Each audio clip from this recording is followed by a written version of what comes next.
And I am sure आप सबके भी वही इमोशंस होंगे. Would like to thank Vivek sir and the entire team, Pallavi ma'am, for doing this. उन सब से मुलाकात करके ये सब यहाँ पे लेके आने के लिए, लोगों को दिखाने के लिए कि क्या सच्चाई है. एंड इसी के साथ मैं यहाँ पे अब एक एक करके इनवाइट करना चाहूँगा उन सबको जिन्होंने इसको पॉसिबल किया है, इसको अपने खून पसीने से सींचा है. सबसे पहले give it up for Pallavi Joshi ji, national award winner, producer and a brilliant actor. Ladies and gentleman, welcome ma'am.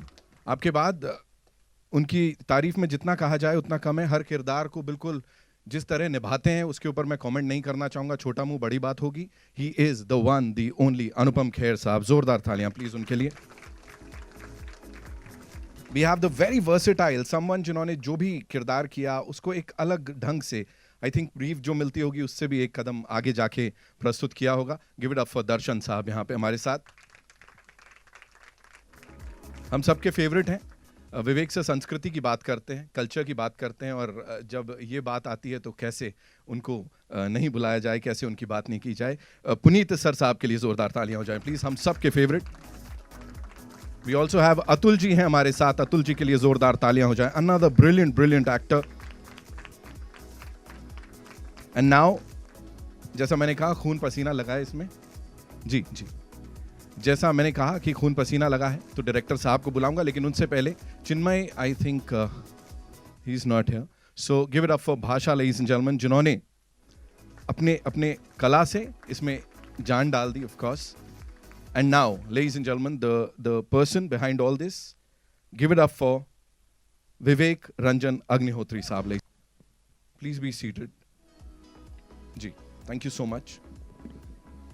Pallav ji, मेरा आपसे है सबसे पहला सवाल, बिफोर वी मूव ओवर और मीडिया से सवाल लें हम. इतने सारे लोगों से मिलना, आंखें भर आई यहाँ देखने वालों की, और जो किरदार आप प्ले कर रही हैं वो कितना डिफिकल्ट था after meeting all those people. उन सब से मुलाकात करके, उनकी दिल की बात सुन के, उसको समझ के, और अब यहाँ प्रेजेंट कर रही हैं, और जो किरदार आप प्ले कर रही हैं, क्या कहेंगे उसके लिए? Good evening everyone.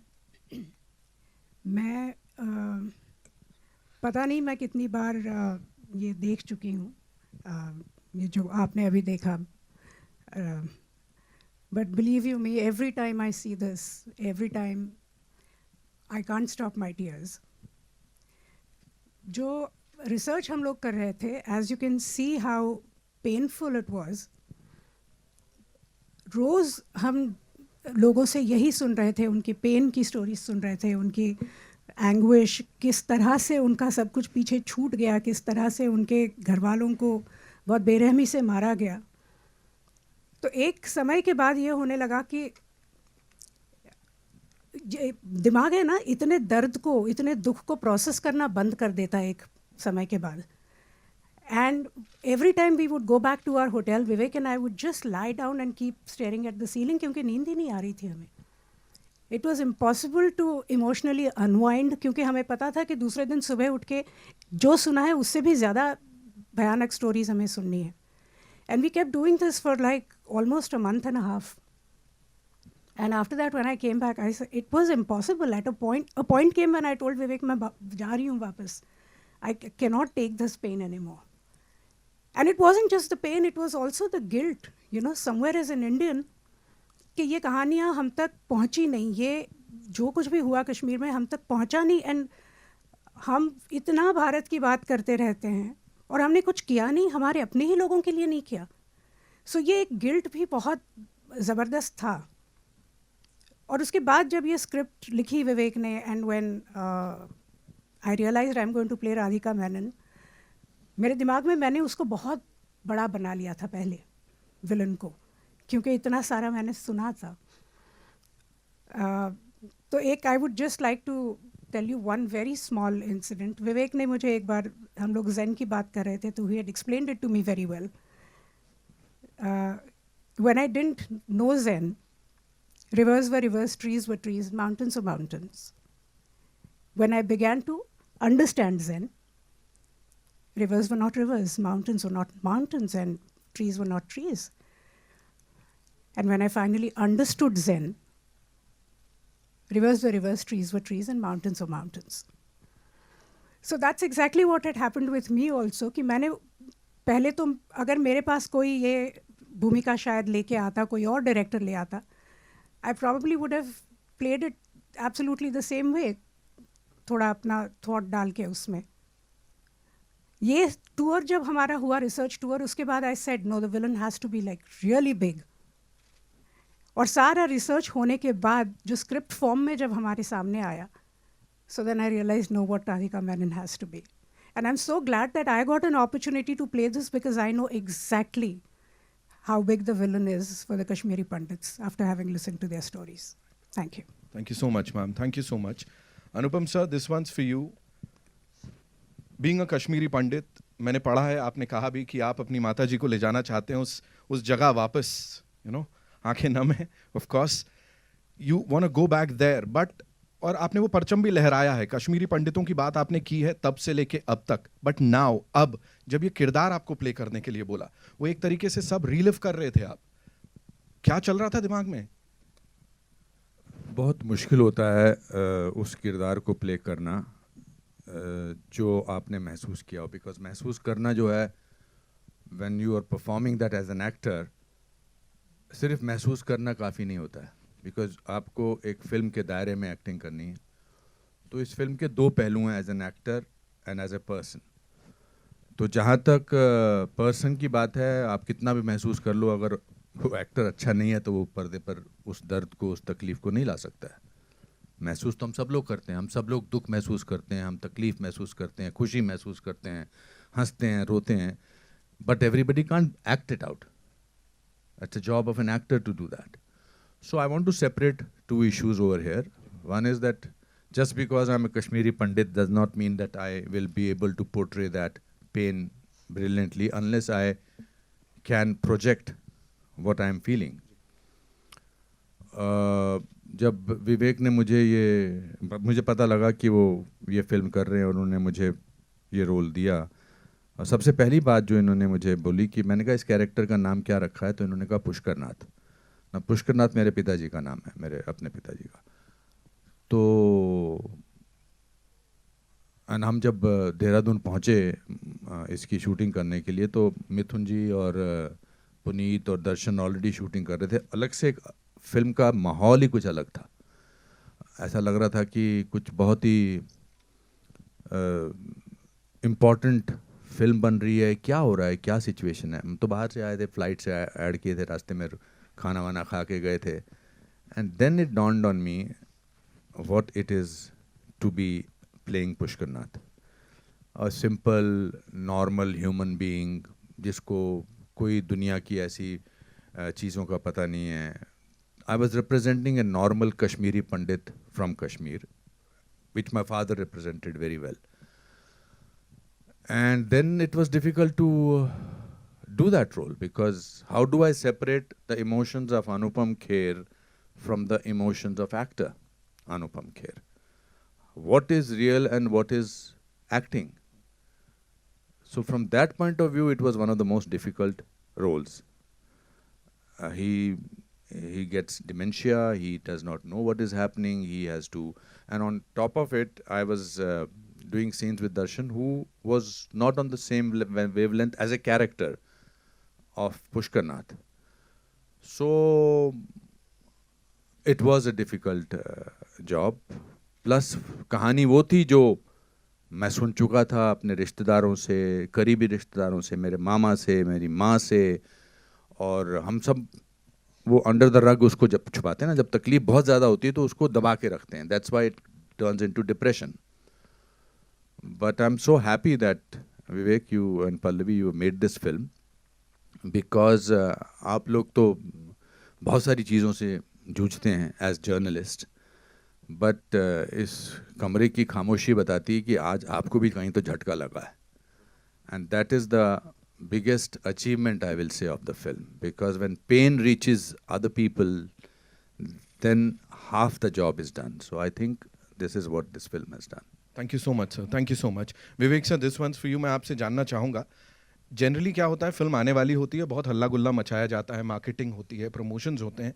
ये यदा कदाई देखने को मिलता है कि जब फिल्म का ट्रेलर आ चुका है, लोग खुद से उसको रिव्यू कर रहे हैं, लोग उसके बारे में बात कर रहे हैं, ऑर्गेनिक रीच जो कहा जाता है, प्लीज मेरे को उसके ऊपर थोड़ा बताइए, because I know you would not want to talk about that कि ठीक है यार सही जगह जा रही है चीज, बट नहीं, ऑर्गेनिक रीच और जिस तरह से इसको लोगों ने एक्सेप्ट किया है उसके ऊपर प्लीज बोलिए कुछ।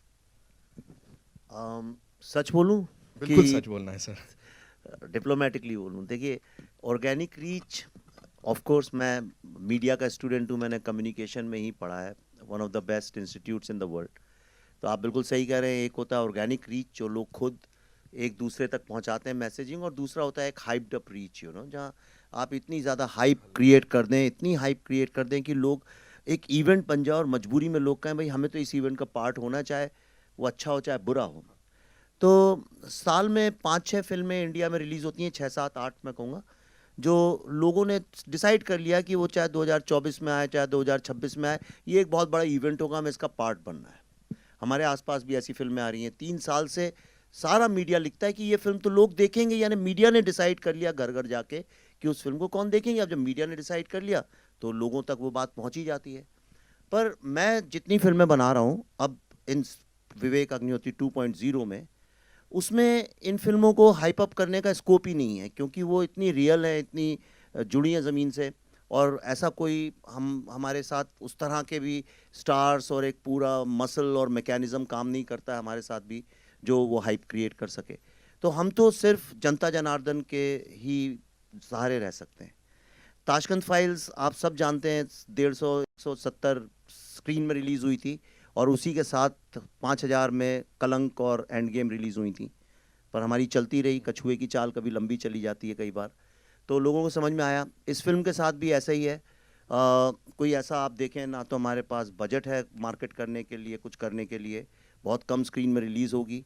अगर ईश्वर का आशीर्वाद हुआ, लोगों का आशीर्वाद हुआ, स्नेह मिला फिल्म को, तो हो सकता है वो स्क्रीन्स बढ़ते बढ़ते बढ़ते शायद फिर से लंबी रेस हो जाए। तो इसलिए मुझे बहुत आदत भी नहीं है प्रेस कॉन्फ्रेंसेस की, हमारे साथ होती भी नहीं है, लेकिन तो इसलिए मुझे अपनी आवाज़ खुद निकालनी पड़ती है, खुद अपने प्रोडक्ट को जनता तक ले जाना पड़ता है। तो कई बार लोग मुझसे कहते हैं कि भाई आप बोलते बहुत ज़्यादा हैं सोशल मीडिया में, पर मेरे पास कोई ऑप्शन नहीं। आप बोलने लगिए मेरे बिहाफ पे, जैसे स्टार्स के लिए बोलते हैं, मैं चुप हो जाऊँगा। चिंकू मेरे बारे में कोई कुछ नहीं बोलता, क्योंकि आजकल बिना पैसे के बोला भी नहीं जाता है किसी के बारे में, और मेरे पास पैसे भी नहीं है देने के लिए, तो इसलिए मैं खुद बोलता हूँ। तो इस फिल्म के लिए भी मैं ही बोल रहा हूँ, मैं इसको ले लेकर दौड़ रहा हूँ। आप यकीन नहीं करेंगे, मैं आपको एक बात बताना चाहता हूँ, और ये बहुत इंपॉर्टेंट है जानना। मैं इसलिए कह रहा हूँ, ये फिल्म, आप सब जर्नलिस्ट हैं, बड़े सीनियर हैं, कईयों को तो मैं करियर शुरू होने के पहले से जानता हूँ। मैं जब आया था इस इंडस्ट्री में तो नाम सुना था मैंने कि भाई एक बहुत बड़े और बहुत ही बिजनेस टाइप के एक ट्रेड जर्नलिस्ट हैं, क्रिटिक हैं, कोमल नाटा जी। मैं तब से उनको जानता हूँ, और कंसिस्टेंसी देखिए, मैंने कभी आज तक, अब आप बैठी हैं, आपको मैंने शायद शुरू भी नहीं किया था करियर, तब से जानता हूँ। तो आप सब भी बड़ी शिद्दत से अपना काम करते हैं, पर ये जो फिल्म है इसको हमने मार्केट भी उस तरह से नहीं किया, देखो हमने फिल्म बनाई अब मार्केटिंग करते हैं, हमने वो सब किया नहीं। हमने कहा फिल्म बनी हुई थी, कोविड का वक्त था, हमने कहा चलो इसको कहीं नहीं है तो अमेरिका में तो दिखा सकते हैं, वहाँ सिनेमा हॉल खुले हैं, वहीं लोगों को दिखाते हैं। और आप यकीन नहीं करेंगे, 36 ऑर्गेनाइजेशन, ये पहली बार किसी हिंदी फिल्म के इतिहास में हुआ है। Telugu association, Sindhi association, Yazdi association, world Sikh association, Jews association, physicians association, ऐसी Nepali association, Buddhist association, Tibet association, 36 organisations ने जब हम गए तो उन्होंने कहा अब हम इस फिल्म को दिखाएंगे लोगों को। और ये अमेरिका के 16 सिटीज में जैम पैक्ड, मतलब स्टैम्पीड होती थी। आप उसकी फोटो देखेंगे, वीडियोस सब जगह पड़े हमने डाले। मतलब यह हालत हो गई थी कि जितने लोग अंदर थे उतने ही बाहर खड़े होते थे कि भाई हमें दिखा दो ये फिल्म। और कोई इसकी हमने एडवर्टाइजिंग नहीं की, कोई पब्लिसिटी नहीं गई, किसी मीडिया ने, आप सब मीडिया से, आपके पेपर पर किसी ने नहीं लिखा होगा इसके बारे में, किसी टीवी चैनल ने बात तक नहीं करी। एक चीज जैसे ऑस्कर में आप कोई भी चाहे, आप कोई सी भी फिल्म बनाए, अपनी स्क्रिप्ट ऑस्कर की लाइब्रेरी में जमा करा सकते हैं। उस जैसी चीज को लोग फ्रंट पेज न्यूज बना बना के इस देश में अपनी फिल्मों को मार्केट करते आए हैं। तो मैं आपको 3 एग्जाम्पल बताना चाहता हूं। इस फिल्म को वॉशिंगटन डीसी में देखने के बाद पहली बार सिनेमा के इतिहास में, मैं इंडिया की बात नहीं कर रहा हूं, वर्ल्ड सिनेमा के इतिहास में किसी फिल्म मेकर्स को, मुझे और पल्लवी को, कैपिटल हिल में बुला के कांग्रेशनल रिसेप्शन किया गया और वहां पे कांग्रेसमैन, और मैं ऑस्कर की तरह बात नहीं कर रहा हूं जो झूठ मूठ की न्यूज बनती है कि ऑस्कर में आप एकदम सी ग्रेड फिल्म भी बना दें, उसकी अगर स्क्रिप्ट भेज दें तो वो उनका क्या जाता है, वो तो एक आर्काइव है, उसमें कोई भी डाल सकता है। वहां पे राजा कृष्णमूर्ति जो कि फ्री कश्मीर की कैंपेन के साथ जुड़े थे, डेमोक्रेट कांग्रेसमैन है, जो कि हमेशा जो एंटी कश्मीर मूवमेंट होता है उसके साथ जुड़े रहते हैं। He saw the film and he came and said, this is the first time I have realized about this pain, and I must admit that Kashmiri Pandit community in America is most successful amongst the most successful people, and they are the inspiration for the world peace and humanity. Mike Warner, who's the topmost senator of America, he was full of praise for this. Bob Brar, he's a very famous senator there. और सिर्फ उतना ही नहीं, हम जहाँ जहाँ ये दिखाई उन स्टेट्स ने प्रोक्लेमेशन दिया इस फिल्म का। हमने तो बताया ही नहीं लोगों को ये बात, क्योंकि ऐसा लगेगा जैसे अपने मुंह में मिट्टू बन रहे। नॉट ओनली दैट, कश्मीर में किसी ने आज तक प्रिंट में, मीडिया में, टीवी में, होर्डिंग में, स्कूल में, कॉलेज में कहीं भी कश्मीर का पूरा नक्शा नहीं देखा है। In America to put up a full map of Kashmir is a big no. Indians भी नहीं डालते, इंडियन के बच्चों ने, एनआरआईज के बच्चों ने, आप सब जानते हैं अमेरिका में लोगों को, उनसे पूछिएगा उनके बच्चों से, उनने कभी कश्मीर का पूरा नक्शा नहीं देखा है। आपको मैं एक ऐसी बात बताऊंगा जिसको सुन के आपका गर्व से आपका सीना चौड़ा हो जाएगा। ये फिल्म देखने के बाद लोगों ने अपने आप, दर्शकों ने जो देख के जाते थे, पैसे जोड़ जोड़ के अल्टीमेटली इस साल 26 जनवरी को, जो वर्ल्ड की सबसे प्रेस्टिजियस और सबसे महंगी एडवर्टाइजिंग साइट है, जहां पे फ्री कश्मीर के होर्डिंग्स लगवाए थे पाकिस्तान ने, वहां पे लोगों ने अपने पैसे जमा करके 2 दिन के लिए पूरा कश्मीर का मैप लगाया, द कश्मीर फाइल्स के नाम के साथ, जो आपने देखा भी इस वीडियो के अंदर। ये आप मुझे बताइए विश्व के इतिहास में कब हुआ है ऐसा? और लास्ट बोल रहा हूं क्योंकि इसके बाद बाकी लोग बोले, मुझे जो बोलना था फिल्म में बोला है मैंने। आपको एक लास्ट बात बताता हूं, आप सब फिल्म इंडस्ट्री में इतने सालों से काम कर रहे हैं, आप लोग हॉलीवुड का cinema, Korean cinema, British cinema, Indian cinema, Telugu, हर सिनेमा के बारे में मुझसे 10,000 गुना जानते हैं। अपने जोर दिए दिमाग पे, कभी आपने किसी फिल्म मेकर को, इंक्लूडिंग हॉलीवुड के टॉप डायरेक्टर्स, कभी किसी को देखा है फिल्म रिलीज होने के 3 महीने पहले अपनी फिल्म ओपन फॉर ऑल जगह जगह 16 शहरों में जाके दिखाना, बिना ये सोचे कि लोग इसके बारे में क्या बोलेंगे, बुराई करेंगे, अच्छाई करेंगे, और एक आदमी ने एक नेगेटिव कमेंट नहीं किया? आप इतने वीडियोस हैं, जो था आके सब रोते थे, चिपकते थे। तो क्योंकि ये फिल्म नहीं है, अगर फिल्म होती तो मैं भी डरता, अरे भाई किसी ने बोल दिया कि अच्छी नहीं है तो इसका बिजनेस खराब हो जाएगा, अगली फिल्म कैसे करूंगा। लेकिन ये हमारे लिए एक जीवन का मकसद, एक मिशन बन गया था, एक कहानी को बताना, और इसीलिए हम लोगों ने ये किया। जो मैं आपको बता रहा हूँ, ये इस फिल्म के अचीवमेंट्स नहीं है, ये बात दर्शाता है जब आप एक सच्ची कहानी लोगों के पास जाएं तो उसका यूनिवर्सल रेजोनेंस होता है। And from India, from this Hindi film industry, we have achieved that. Thank you so much Vivek sir. Darshan भाई, दिस वंस फॉर यू। मुझे बताएं, आपने जितनी भी फिल्में अब तक करी हैं, जैसा मैंने कहा वर्सेटैलिटी की बात हम सब करते हैं, किरदार को अलग एक परवान चढ़ा देते हैं आप, ये आपकी फिल्मी जर्नी में कितना इम्पोर्टेंट होगा? ये जो इमोशन है, how important would it be? Hello everyone. Actually मुझे याद है मेरी पहली मीटिंग पल्लवी मैम के साथ, जब उन्होंने मुझे यही वीडियोस दिखाए थे, और जैसे मैं अभी नम हो रहा हूँ वैसे ही था, मैं कुछ बोल नहीं पा रहा था वो वीडियोस देखने के बाद। फिर विवेक सर से मुलाकात हुई और उन्होंने मुझे स्क्रिप्ट दी फिल्म की, और स्क्रिप्ट पढ़ते वक्त भी मैंने सेम पेन और सफरिंग जो उन लोगों के साथ हुई, जो उन्होंने कैसे सरवाइव किया, वो सब इमेजिन किया और वही फील हुआ वो दिन। और फिल्म ख़त्म होने के तकरीबन 2 हफ्ते और लगे होंगे मुझे इस कैरेक्टर से बाहर आने में, और हर नाइट का मैं बता सकता हूँ कि मैं अपने बिस्तर पे सो नहीं पाता था होटल रूम में, क्योंकि मुझे एज एन एक्टर मैं बैक स्टोरी तैयार करता हूँ, बैक स्टोरी तैयार करने में मुझे और वीडियोस देखने पड़ते थे और जानना पड़ता था। और एज मैं कॉलेज स्टूडेंट प्ले कर रहा हूँ, कृष्णा पंडित, जिसकी रुचि पॉलिटिक्स में है, और वो बहुत कंफ्यूज है, उसको लाइफ में बहुत कुछ जानना है, सच्चाई जाननी है जो उसके सामने नहीं आती है, हर तरफ से अलग अलग रूप में उसके सामने आती है जिसको वो एक्सेप्ट नहीं कर पाता है। तो वो सब जानना, उस कैरेक्टर में जाना मेरे लिए बहुत बहुत डिफ़िकल्ट रहा। तो ये रोल मेरे लिए मोस्ट डिफ़िकल्ट रहा, बट मैं अपने आप को बहुत खुशकिस्मत मानता हूँ कि मुझे एक कृष्णा पंडित कैरेक्टर करने का मौका मिला, क्योंकि ये फिल्म नहीं है, ये एक रियल स्टोरी है। ये इमोशंस हैं लोगों के जो उनके साथ बीती है। एंड आई थिंक जब मैं आज रिव्यूज़ देख रहा हूँ जितने भी यूट्यूब पे या जहाँ पे भी अवेलेबल हैं, चाहे वो इंडियंस हों, पाकिस्तानी हों, चाहे वो यूएस से हों, यूरोप से हों, अफ्रीका से हों, हर आदमी इमोशनल था, हर आदमी कनेक्ट कर पा रहा था, क्योंकि ह्यूमैनिटी सबसे बड़ी चीज़ होती है। सो आई एम ब्लेस्ड कि मुझे फिल्म में काम करने का मौका मिला और इतने लिविंग लेजेंड्स के साथ काम करने का मौका मिला। So thank you so much Puneet sir, Atul sir, this one's for you. आप दोनों को साथ में स्क्रीन पे देख रहे हैं, हम लोग स्क्रीन शेयर कर रहे हैं। आप लोग के व्यूज़ की भी अगर मैं बात करूं, सो आपने भी दिल खोल के बोलते हैं जब आप बोलते हैं, और वैसे ही डायरेक्टर साहब हैं, he is been very vocal. उनकी जो ओपिनियंस हैं उन्होंने, he is never held back, वो रोकते नहीं हैं खुद को। जो है भाई, जो देश के लिए है, जो जैसा है मैं उसको वैसे ही रखूंगा। सो उस बीच कैसा रहा फिल्मिंग के दौरान? How was it with Vivek sir? Because आपके खुद के भी ओपिनियंस हैं, तो कुछ टकराव या कुछ ऐसा था? नहीं, ऐसा तो कुछ नहीं था।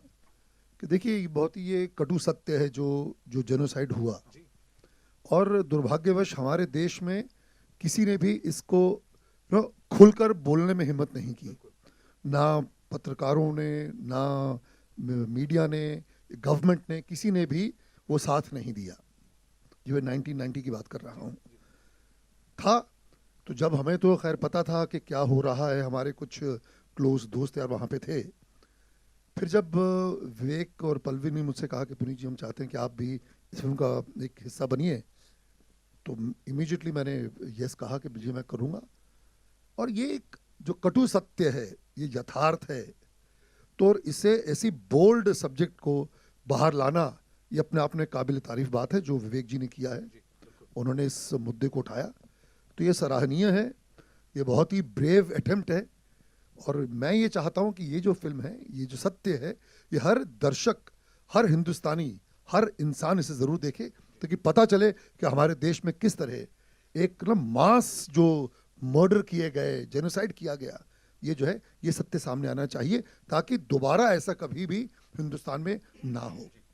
बिल्कुल, thank you sir. Atul sir, क्या कहना चाहेंगे आप? मुझे गर्व है कि मैं इस फिल्म का हिस्सा हूँ, और विवेक जी के लिए मैं हिम्मत की दाद दूंगा कि आज तक किसी ने ऐसी हिम्मत नहीं की इस विषय पे फिल्म बनाने की, और जो कहानी, जो घटना घटी उस पर सच्ची फिल्म बनाने की किसी ने हिम्मत नहीं करी। इनफैक्ट कहीं की भी सच्ची घटना इस तरह की जो होती है, हिम्मत लोग कर नहीं पाते हैं। तो और बस यही कहूँगा जो पुनीत जी ने कहा, कि जिस ईमानदारी से, जिस मेहनत से, जिस सच्चाई को से फिल्म बनाई गई है, उसी ईमानदारी से प्लीज़ सब लोग ये फिल्म देखें, और ज़्यादा से ज़्यादा लोगों को बोलें कि ये फिल्म देखें, क्योंकि ये फिल्म नहीं, ये सच्ची घटना है। बहुत बहुत धन्यवाद सर।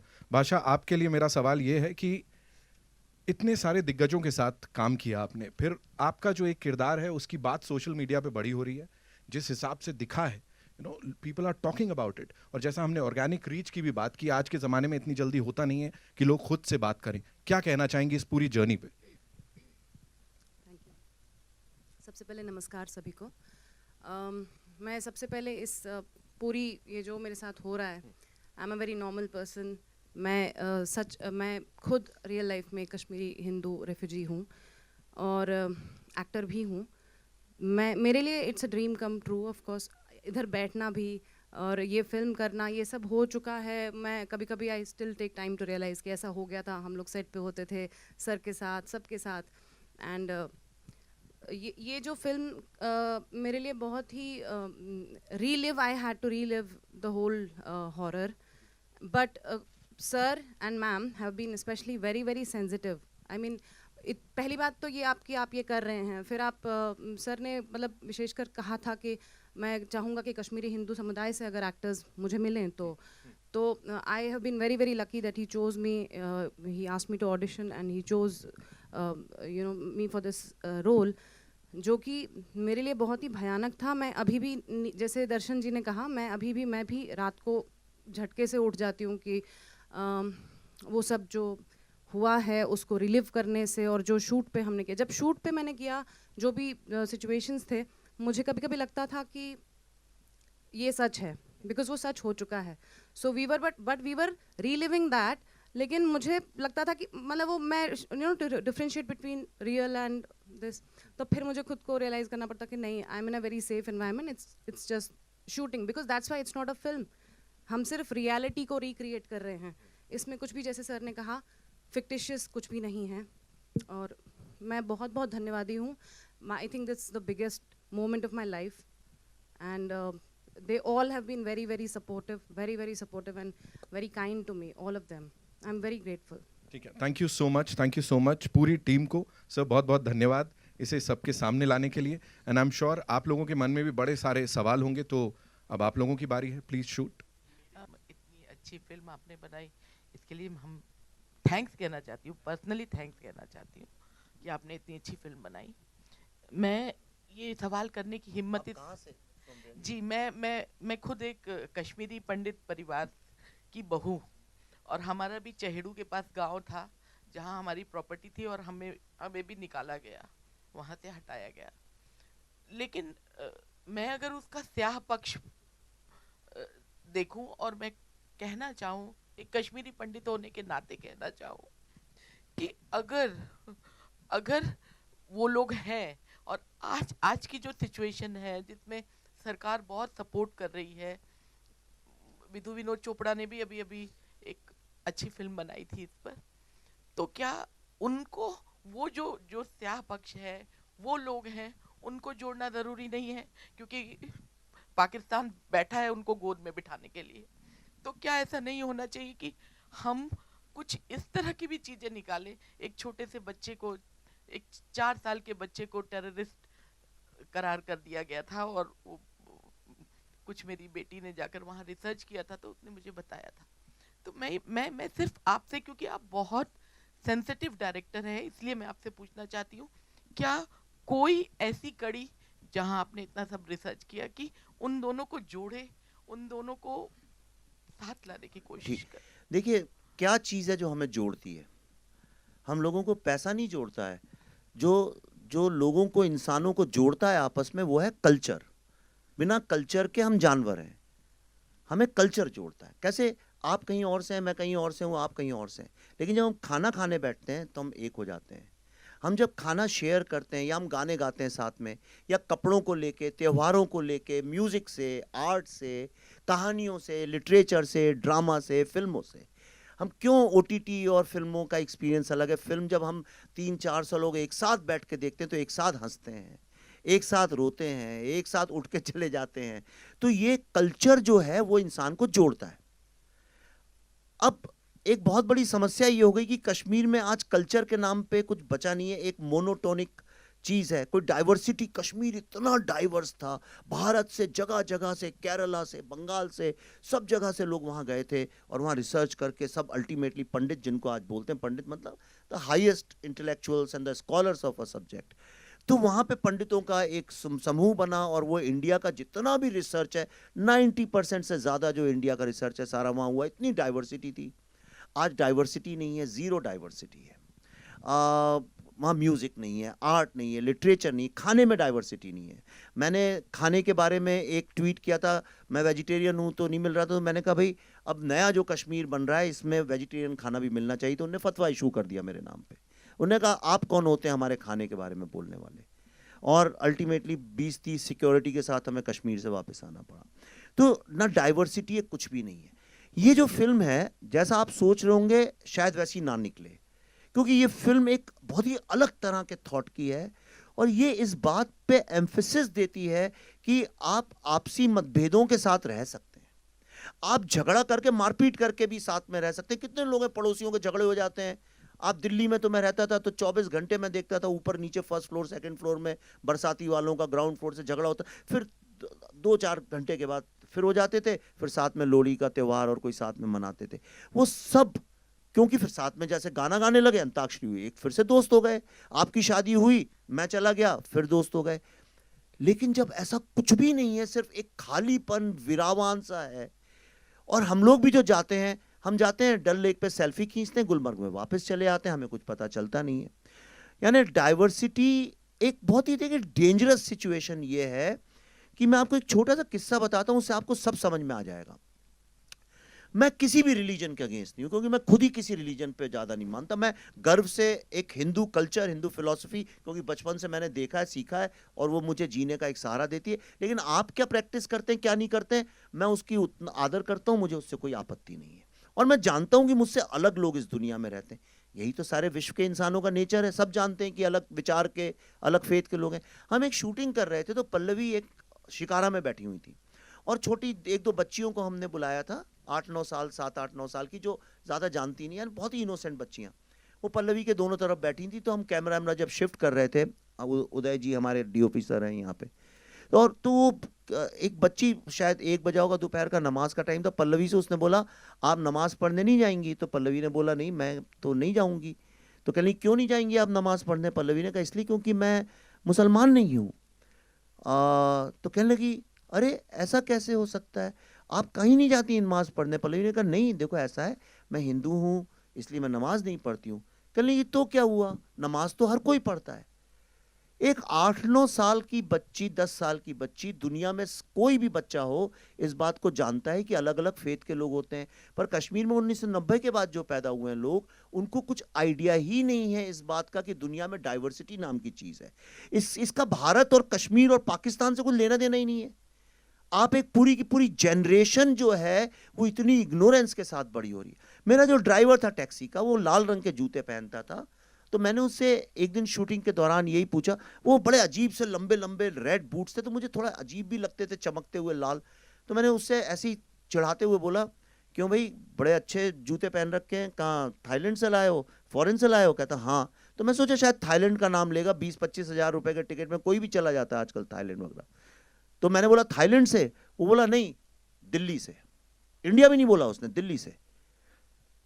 और मैं यकीन से कह सकता हूं, थोड़ी तो मैं भी समझ रखता हूं इंसान की, मैं आपको गारंटी से कह सकता हूं, उसने जिस इनोसेंस से बोला था, उसको आइडिया ही नहीं था इस बात का कि वो जो कह रहा है वो गलत है।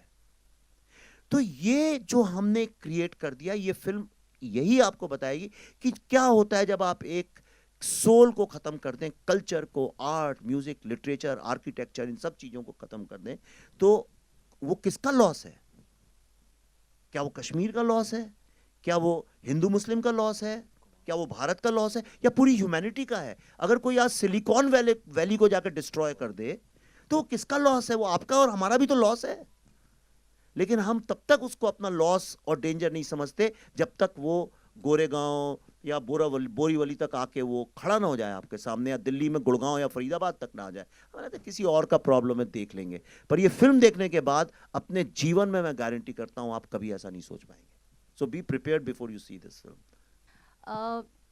जब आप रिसर्च कर रहे थे फिल्म के लिए, आपने कहा था कि बतौर फिल्म मेकर मुझ में एक बदलाव आएगा, और अभी थोड़ी देर पहले भी आपने एक शब्द का इस्तेमाल किया अपने लिए, अपना नाम आपने कहा विवेक अग्निहोत्री 2.0 वर्जन। तो क्या बदलाव है पहले विवेक अग्निहोत्री में और 2.0 वर्जन जो है, दोनों में क्या बड़ा बदलाव एक हुआ है? मुझे ज़्यादा बोलने की ज़रूरत नहीं है, आप बस ट्विटर में जाइए और जिस डेट को मैंने इसका रिसर्च शुरू किया था उस डेट के पहले मुझे देखिए, उसके बाद देखिए। सारा ये क्रिएटिव कॉन्शियसनेस, सुबह स्पिरिचुअलिटी की बात, उसी के बाद सारी शुरू हुई है। पर एक जो बदलाव मेरे में, पल्लवी में, हमारे दोनों बच्चों में जो आया, क्योंकि हमारे दोनों बच्चों को हमने इसलिए इन्वॉल्व किया था, ट्रूथ कितना भी ज़्यादा कड़वा हो, कुछ हो, यही उम्र है 18-19 साल की जब तुम्हें समझ में आना चाहिए कि क्या होता है जब ह्यूमैनिटी नहीं होती है। मेरा विश्वास कल्चर, आर्ट, लिटरेचर, इन चीज़ों पे इतना ज़्यादा बढ़ गया है, मुझे समझ में आ गया है वही सोसाइटी सबसे ज़्यादा सुखी है जहाँ पे डाइवर्स कल्चर है, डाइवर्सिटी जहाँ पे है। आज भारत, सब कहते हैं 5000 साल से we have survived the oldest civilisation in the world. क्यों है? क्योंकि इतनी डाइवर्सिटी दुनिया में कहीं भी नहीं है जितनी हमारे यहाँ है। तो मेरा विश्वास डाइवर्सिटी पे बढ़ गया है। और मुझे एक बात तो ज़रूर समझ में आ गई है कि हम ह्यूमैनिटी ह्यूमन राइट्स की बात करते हैं। मैंने तो अपनी ज़िंदगी में जिस ह्यूमैनिटी की हम बात करते नहीं देखी। मैंने कभी नहीं देखा कि एक भी दिन ऐसा विश्व में कभी हुआ हो जब जहाँ पे युद्ध नहीं हो रहा हो। कभी ऐसा नहीं हुआ है कि लोग जो हैं दूसरे ह्यूमन बीइंग को ख़त्म करने की कोशिश ना कर रहे हो। तो वो जिस ह्यूमैनिटी की एक आदर्श कल्पना है, मैंने वो नहीं देखी। लेकिन एक कश्मीर का रिसर्च करने के बाद मैंने ये ज़रूर देखा कि जब ह्यूमैनिटी नहीं होती है, जब इनह्यूमैनिटी होती है, तब क्या होता है। आप बड़ा सटल डिफरेंस है। मतलब कुछ अच्छा होगा तो क्या होगा मुझे नहीं पता, लेकिन मुझे इतना पता है जब बुराई सेट इन करती है तब क्या होता है। और वो इतना बड़ा विनाश है जो धीरे धीरे हम सबके चारों तरफ आता जा रहा है, आता जा रहा है, पर हमें एहसास नहीं हो रहा। आपको भी नहीं पता किस तरह आपके आसपास कल्चर जो है वो डिस्टर्ब हो रहा है, डिस्ट्रॉय हो रहा है, चेंज हो रहा है, पर हमें नहीं पता है क्योंकि हमारे घर के अंदर नहीं घुसा है और शायद घुस भी गया, हमें एहसास नहीं है। पर ये फिल्म देखने के बाद आपको समझ में आएगा कि हम लोग कितनी डिफिकल्ट सिचुएशन के साथ गुजर रहे हैं। बिल्कुल। एक और सवाल है मेरा आपसे। शिया समुदाय नाराज़ है क्योंकि उनको लगता है कि आपने आयतोल्ला खोमैनी का जो तस्वीर है वो आपने आतंकवाद के साथ जोड़कर दिखाई है। उनकी मांग है कहीं ना कहीं कि उस दृश्य को निकाला जाए। सर, आपका क्या कहना है कि आप निकालना चाहेंगे या वो ज़रूरी है दिखाना, या रखना चाहेंगे? इस पर क्या रिएक्शन है आपका? देखिए, ये लीगल नोटिसेस हैं, इनका कायदे से मेरे को कुछ बोलना नहीं चाहिए। ये लीगल मैटर्स हैं तो इसका लीगल जवाब ही जाएगा प्रोड्यूसर्स की तरफ से। लेकिन मैं आपको इतना बता सकता हूँ कि दुनिया के किसी भी कोर्ट में, किसी भी कोर्ट में, किसी भी महफिल में, किसी भी फोरम पे, किसी भी प्लेटफॉर्म पे, मैं इस फिल्म के एक एक शॉट, उस शॉट के अंदर जो भी दर्शाया गया है, एक एक डायलॉग, एक एक कैरेक्टर की पूरी रिस्पॉन्सिबिलिटी अकेले लेने को तैयार हूँ। दुनिया के किसी भी फोरम, प्लेटफॉर्म, कोर्ट मैं एक एक चीज़, एक नहीं बल्कि 100 visual references, dialogue references, videos के साथ साबित कर सकता हूँ। इसलिए उंगलियां तो बहुत लोग उठाएंगे क्योंकि सबका जो दुकानें चल रही थी हिंदुस्तान में इतने सालों से, सबकी वो थोड़ा उन पे भी चैलेंज होता है, उन वो भी एक्सपोज होते हैं, तो उंगलियां उठेंगी। मुझे उससे कोई इतनी, जब फतवों जैसी लड़ाइयाँ लड़ सकते हैं तो फिर 10, 12, 15 लीगल केसेस तो लड़ ही सकते हैं। अभी तक सिर्फ अमेरिका के पॉलिटिशियंस ने देखी है, डेमोक्रेट्स ने भी देखी है और रिपब्लिकन्स ने भी देखी है। इंडिया में मैंने जानबूझ के किसी पॉलिटिशियन को दिखाई नहीं और दिखाना भी नहीं चाहता हूँ। और शायद एक मेरा मकसद यही था अमेरिका में पहले दिखाने के, क्योंकि इंडिया में दिखाता तो वो अननेसेसरीली पॉलिटिकल लेवल पे फिल्म फंस जाती। या I wanted it to be seen as a film. Kher साहब बार बार कहते हैं कि भाई एक फिल्म पहले है, बाद में कुछ और है, तो इसको एक फिल्म के नज़रिए से पहले देखें। अभी तक किसी को नहीं दिखाई और शायद दिखाएंगे हम। मैं तो नहीं दिखाने वाला हूँ, खुद देख लें तो लोग देख लें। खैर साहब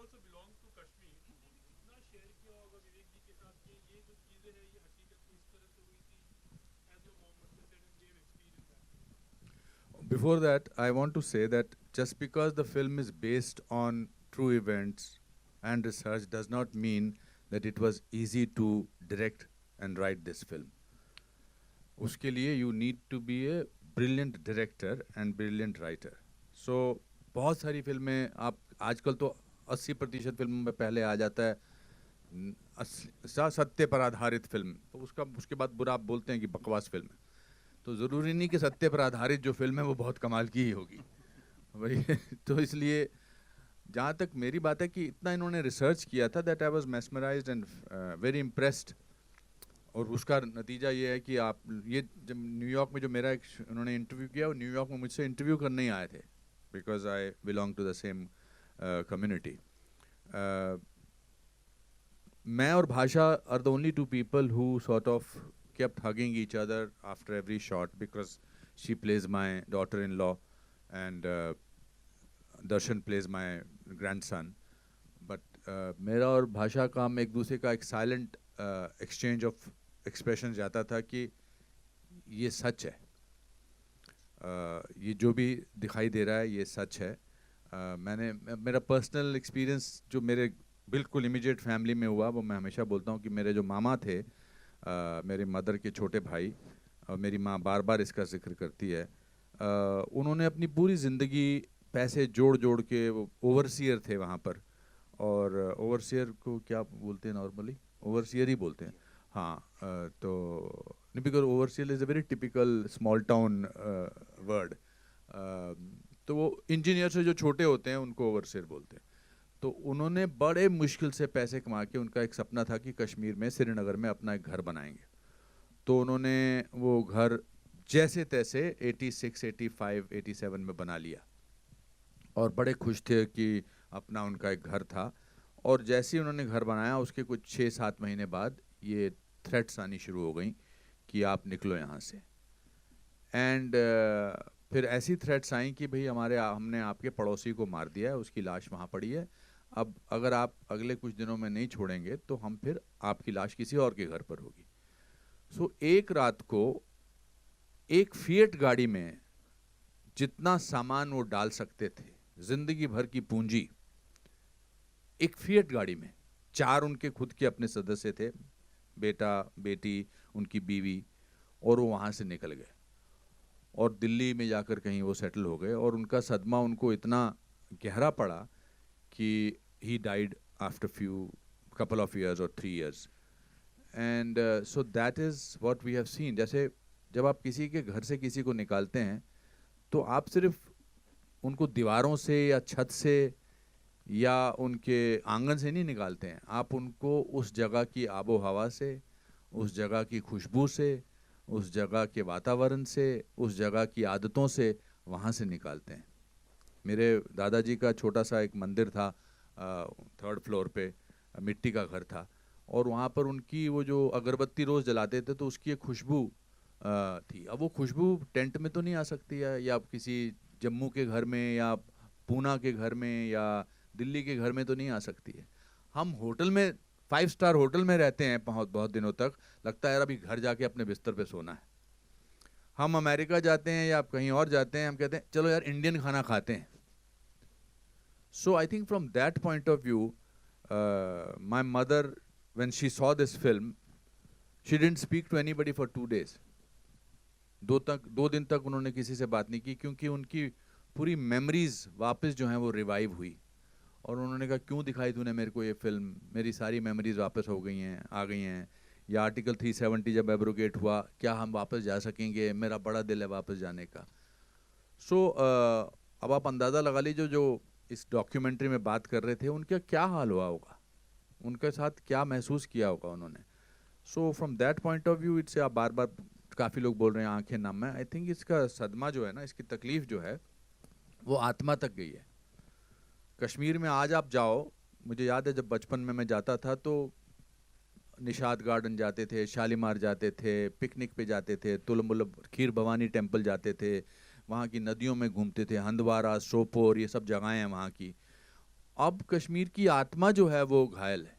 अब वहाँ बार्ब्ड वायर्स नज़र आती हैं, सुनसान इलाका है, कुछ अजीब सा वातावरण है।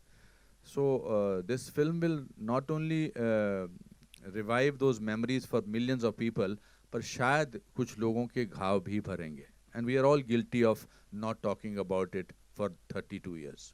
आमतौर पे जब कोई आर्टिस्ट आउटडोर पे जाता है तो उसके बारे में हम पूछते हैं तो उनका जवाब अमूमन यही होता है कि it was like a picnic. यहाँ आपका आउटडोर का अनुभव कैसा रहा था?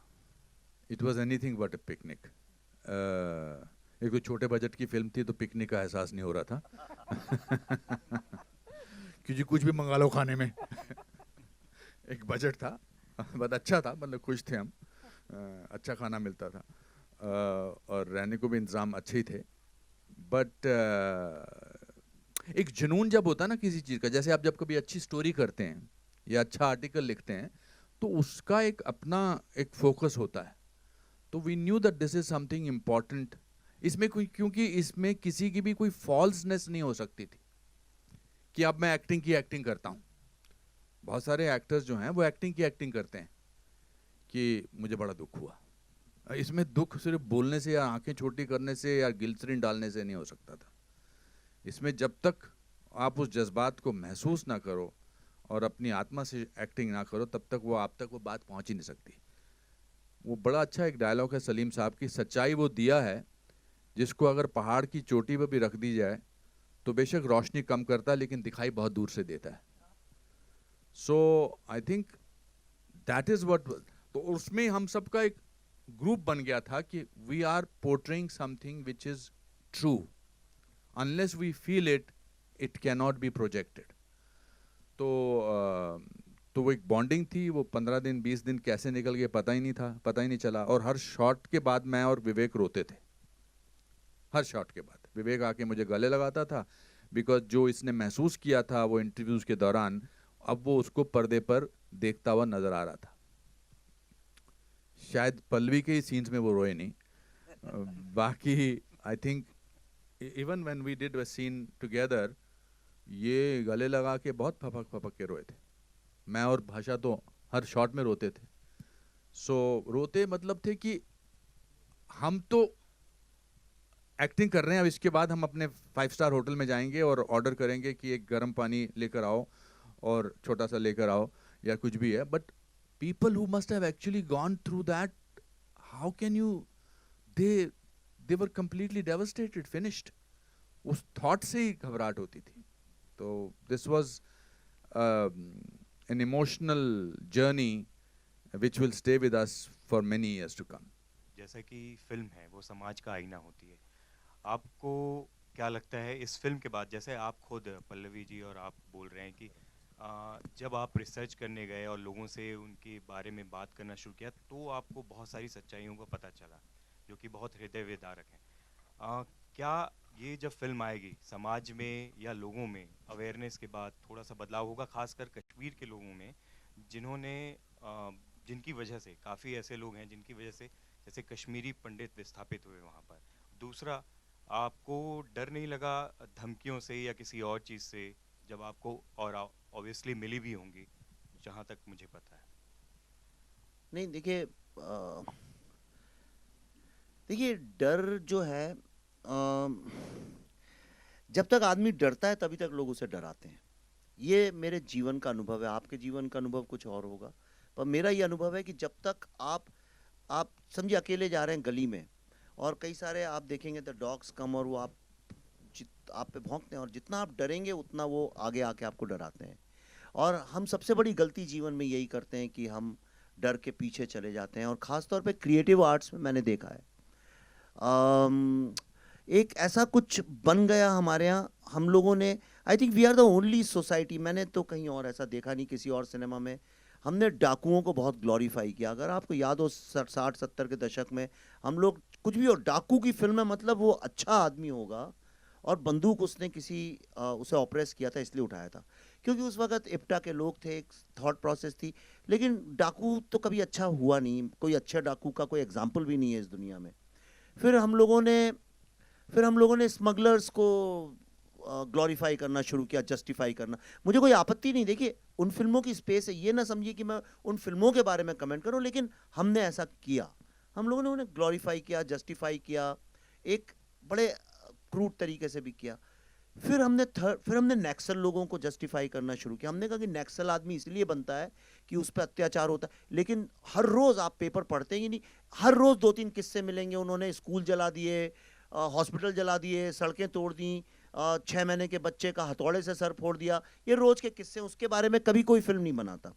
तो और फिर हमने टेररिस्ट लोगों को, ऐसा नहीं है फिल्में नहीं बनी हैं कश्मीर के ऊपर या कश्मीर के कॉन्फ्लिक्ट के ऊपर, कितनी बनी है, कोई कमी, कितनी बड़े बड़े स्टार्स ने काम किया उनमें, ऋतिक रोशन ने किया मिशन कश्मीर में, और बड़ी बड़ी फिल्में बनी हैं, छोटी भी नहीं बनी हैं। आप देखिए लव स्टोरीज़ बनी हैं, कश्मीर की कली में उस वक्त इतना प्रॉब्लम नहीं था, लेकिन अभी रिसेंटली प्रॉब्लम पे, कॉन्फ्लिक्ट पे बहुत बनी है। और कम से कम 15-20 फिल्मों, मैंने रिसर्च किया, 15-20 फिल्में तो मैं जानता हूँ बाय नेम, जो आप नहीं जानते होंगे। बहुत सारे, कुछ इंग्लिश में बन गई, कुछ छोटी मोटी बन गई, कुछ फेस्टिवल में चली गई, लेकिन ये जो 15-20 फिल्में जो मैंने देखी रिसर्च के दौरान, वो सारी फिल्में एक ही बात कहती थी कि आर्मी जो है लोगों का रेप करती है, उनको मारती है, इसलिए सारे ये लोग जो हैं बंदूक उठाते हैं और टेररिज्म को जस्टिफाई कर रही थी। वर्ल्ड की कोई सिविलाइज कंट्री आज की तारीख में टॉलरेट नहीं कर सकती है कि आप टेररिज्म को फिल्मों में जस्टिफाई करें। एक फिल्म का नाम बता दीजिए आप मुझे, मैं चैलेंज करता हूं, आप मुझे एक फिल्म का नाम बता दीजिए जहां पे टेररिज्म को ग्लोरीफाई किया हो। और ये एक बड़ी समस्या थी, और इस समस्या के कारण देखिए फिल्में कितना बड़ा सॉफ्ट पावर है, या तो वो पॉजिटिवली यूज हो सकती हैं या नेगेटिवली यूज हो सकती हैं, या तो अपने देश की समस्याओं को दुनिया को समझाने के काम आ सकती हैं, या उन समस्याओं को और उलझा के देश को बदनाम करने के काम आ सकती हैं। आप इमेजिन कर सकते हैं कि कोरियन सिनेमा में टेररिस्ट लोग को जस्टिफाई करें, या अमेरिकन सिनेमा में उनको जस्टिफाई करें, या जर्मनी या इटली या टर्की, जो कंट्रीज खुद पीड़ित हैं इस चीज़ों से, जो पीड़ित हैं टेररिज्म से, क्या वो देश के लोग कभी टेररिज्म को जस्टिफाई कर सकते हैं? संभव ही नहीं है। कोई भी इंसान कैसे कर सकता है? हमारे देश में किया गया, खुलेआम किया गया, उनको अवार्ड भी मिले, नेशनल अवार्ड भी मिले, और उनको सर आंखों पे भी चढ़ाया गया उन फिल्मों को। तो मुझे उनसे कोई आपत्ति नहीं है, लेकिन मेरा एक सवाल है, और ये जेन्युइन सवाल है, आप मेरी आवाज से पहचान सकते हैं सवाल कितना जेन्युइन है। वो ये है कि एक फिल्म अगर कश्मीर जेनोसाइड पे बनती है तो उसको रोकने की इतनी सारी क्या कोशिश? क्यों नहीं उसको मेन स्ट्रीम मीडिया का सपोर्ट मिलता है उसी तरह से? क्यों नहीं उसके बारे में चर्चा करने का मौका मिलता है? और उसके बारे में अगर हम कुछ बोलते हैं तो लोग, आपको मैं एक एग्जांपल बताता हूं। कुछ दिन पहले मैं दिल्ली में था, 10-12 दिन पहले, वहां पे किसी जर्नलिस्ट से मुलाकात हुई और उन्होंने बोला कि अच्छा कश्मीर फाइल्स बना रहे हो, पढ़ते हैं उसके बारे में। उन्होंने खोला एनडीटीवी का पेज। एनडीटीवी के पेज में 6 महीने पहले वो पेज बनाया गया था। हिंदुस्तान में मेरे अलावा और चंद टेक्नीशियंस और एक्टर के अलावा किसी ने ये फिल्म नहीं देखी है, और उसमें लिखा हुआ था Kashmir files is a propaganda film. इसलिए खुल के बोल रहा हूं, ये पब्लिक डोमेन में है। उसके ऊपर ऑप इंडिया ने एक एक्सपोजे किया, और जब उन्होंने एक्सपोजे किया तो एनडीटीवी ने चोरी से, चुपके से, बिना अपॉलॉजी मांगे हुए उस वर्ड को डिलीट कर दिया और सिर्फ लिख दिया कि इट्स अ फिल्म बाय विवेक रंजन अग्निहोत्री। तो अगर वो पहले सच लिख रहे थे तो अभी हटाया क्यों? अगर हटाया मतलब वो खुद प्रोपेगेंडा कर रहे थे, इज़न्ट इट? फिल्म इंडस्ट्री के भी जो टॉप एंटरटेनमेंट, जो अपने को एंटरटेनमेंट लीडर्स मानते हैं, जब इस फिल्म का ट्रेलर आया और दुनिया का हर आदमी इस ट्रेलर के बारे में बात करने लगा, पाकिस्तानी लोग रोने लगे जब ट्रेलर देख देख के, तो उन लोगों को मजबूरी में, क्योंकि कश्मीर फाइल्स का नाम लिखो तो एसईओ मतलब आपको ज्यादा वेबसाइट में फुट ट्रैफिक मिलता है, तो इसलिए उन्होंने कश्मीर फाइल्स का यूज तो किया नाम कि the Kashmir Files trailer is out, but please read how we had reviewed his last film the Tashkent Files, और उसमें लिखा था Tashkent Files was a second great film of a third rate politics. उस फिल्म को 2 नेशनल अवार्ड मिले, 100 दिन चलती रही।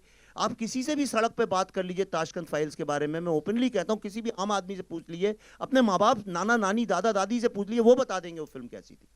मुझे इससे भी आपत्ति नहीं कि सेकंड ग्रेड बोलें, थर्ड ग्रेड बोलें, लेकिन कश्मीर फाइल्स के ट्रेलर में 3 साल पुराना रिव्यू।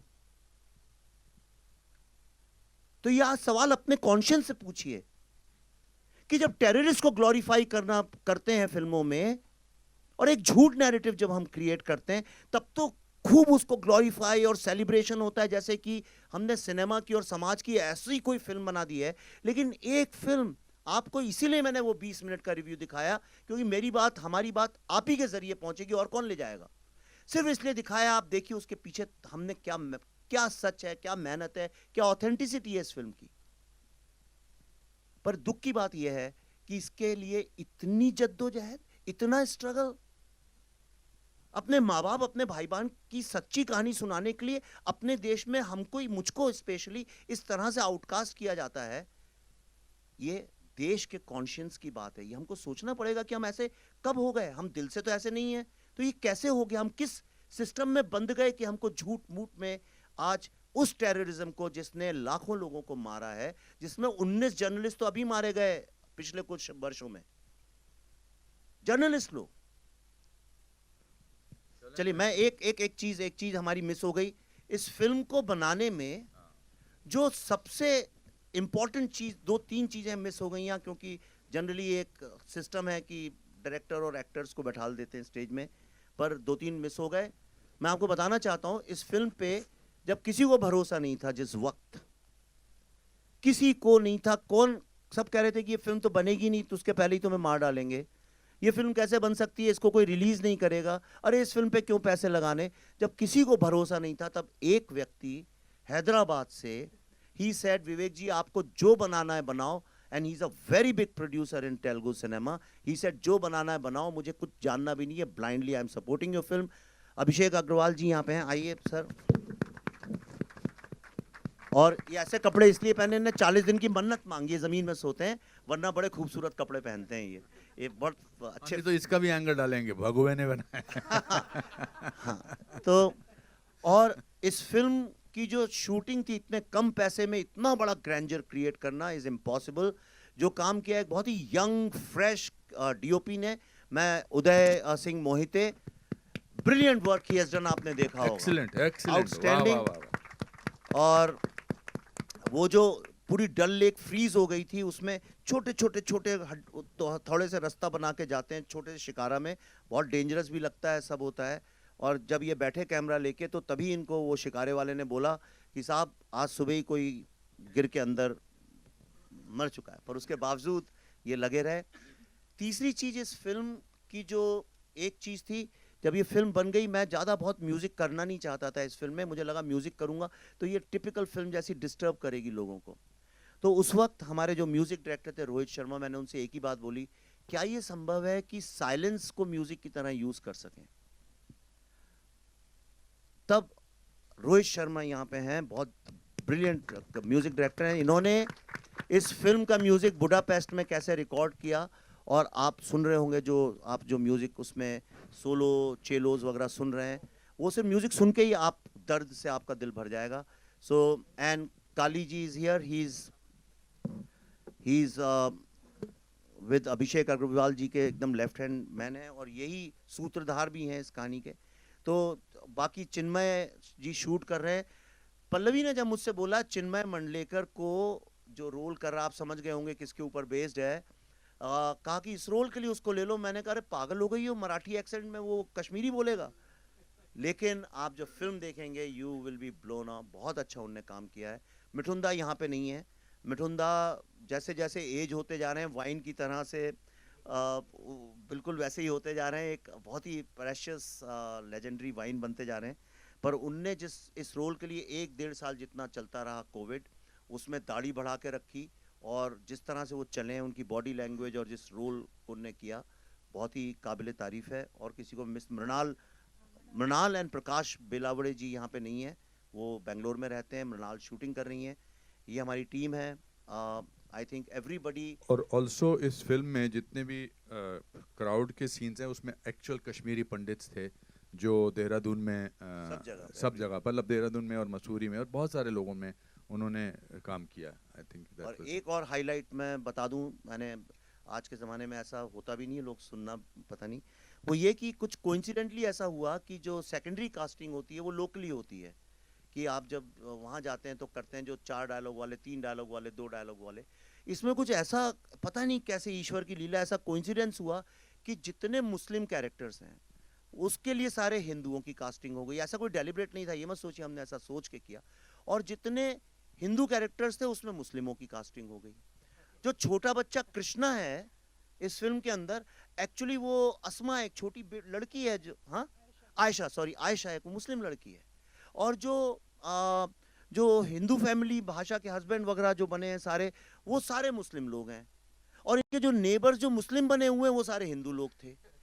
तो कुछ ऐसा माहौल फिल्म के अंदर बन गया कि कहीं ना कहीं वो सच्चाई जब ऑपोजिट उससे आती है तो वो ज़्यादा रियल हो जाती है। That's what we did. So this is where. मैं तो सुन रहा था, बड़े सवाल पूछते हैं लोग आज। Vivek ji, I would like to tell you. या कोमल जी कुछ कहना चाहते हैं? जी जी। हेलो। आप जो कह रहे थे ना कि शुरू में आपने कहा कि I don't know will get less screens या कितने शोज मिलते हैं। I am happy you showed us these 20 minutes. अब इसके बाद जब लिखेंगे, at least that is my feeling, I don't think I will be wrong, आप लोगों को बहुत अच्छे शोज मिलेंगे। एक तो ताशकंद फाइल्स जो आपकी 10-10, 12-12 वीक्स चली। सेकेंडली आपके ट्रेलर की इतनी तारीफ हो रही है, एंड ये जो 20 मिनट दिखाए हैं, you will be surprise yourself. आपको जो शोज मिलेंगे, नो डाउट बैटमैन है, झुंड है, राधे श्याम है, and Gangubai Kathiawadi is doing well, but actually you will be surprised because this 20 minutes are absolutely fantastic. Your trailer is They are of not course the part of the film. I know, of course. No, but it also gives an idea now what you have got. This is the raw material. So it gives an idea when people write about it, the exhibitors will get an idea कि जब raw material इतना अच्छा है आपके पास, this is the base of your script. So जब आपके script का base ही इतना अच्छा है तो कितनी अच्छी फिल्म बनाई होगी, इससे आइडिया आता है, हमको भी आता है. तो we will convey that to this, you know. So please Thanks a rest lot. assured.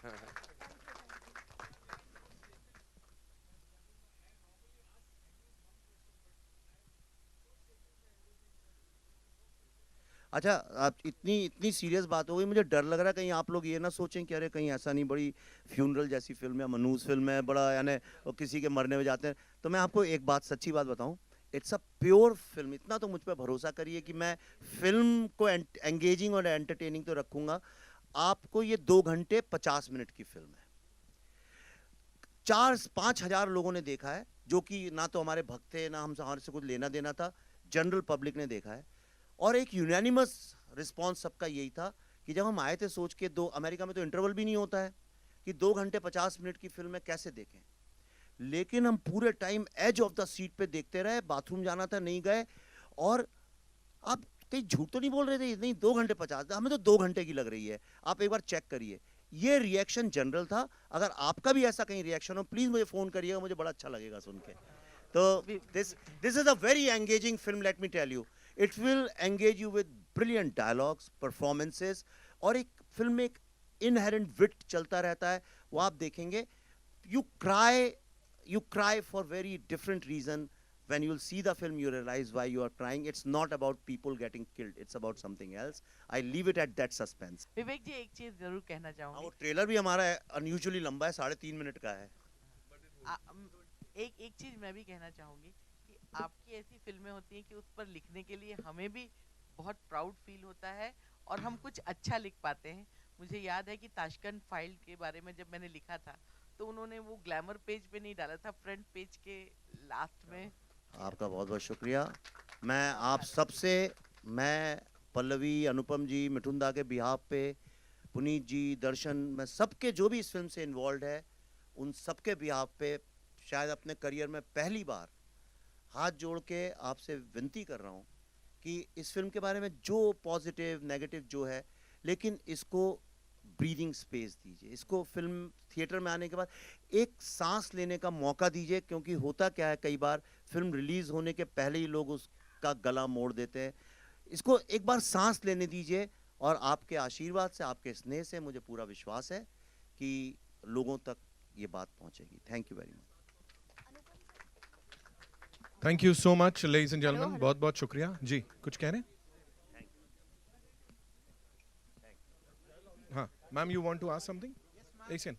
Ji hello, yeah Anupam sir, here as a youth मैं आपसे पूछना ये चाहूंगी कि इस मूवी से यूथ को क्या कुछ सीखने को मिलेगा, क्या कुछ आप बताना चाहेंगे?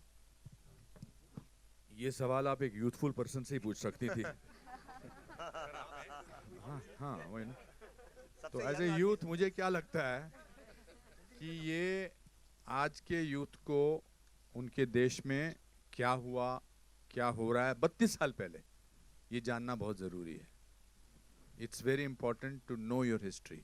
जैसे हम अपने परिवार की हिस्ट्री जानते हैं, परिवार से पूछते हैं, और ये पूछने चाहिए सवाल. मैं तो मेरे पिताजी को परेशान कर देता. अच्छा, मेरे पिताजी के पिताजी कौन थे पापा, फिर उनके पिताजी कौन थे, माँ से पूछता था. I think it's very important to know the history of your own country. That is one more thing. That's one thing. And also it is a very engaging film, as Vivek said it. Film मतलब सच्ची में 2 घंटा 50 minute कैसे निकल गए बिल्कुल पता नहीं लगता है. Sometimes you have to see a film which makes you think कि पॉपकॉर्न खाते खाते आँख में चला जाए, ऐसा नहीं होना चाहिए, दिल में जाना चाहिए ना. बहुत इम्पोर्टेंट है. तो आपको एज ए यूथ एंड मेरे को एज ए यूथ पर्सन अच्छा लगेगा. Thank you sir, thank you so much.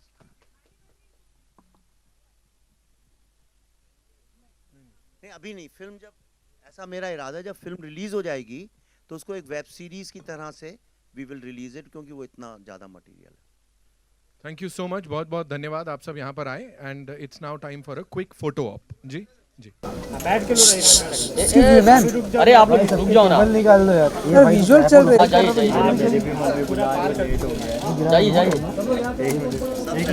एक बड़ा सर, एक वीडियो मार के सर थोड़ा ऊपर, सर ऊपर, हाँ हो गया, देखो देखो हो गया, सेंटर में देख रहे हो, बैठो बैठो बैठो, good night good night good night good night, भाई केबल निकाल दो जरा, सब निकाल लो, शुक्रिया भाई, मेरा निकाला तुमने, भाई मम्मी चिल्लाएगी, जल्दी चलो, मेरी माँ तो गाड़ी देगी फोन पे, आज रात को घर के बाहर, चलो भाई भाई, चलो भाई क्या निकाल, भाई बैठ करोगे, अरे उसको दूसरे जगह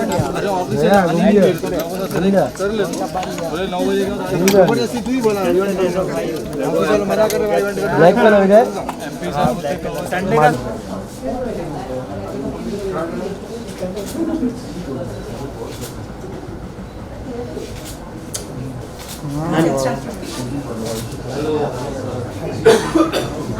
मैम लोग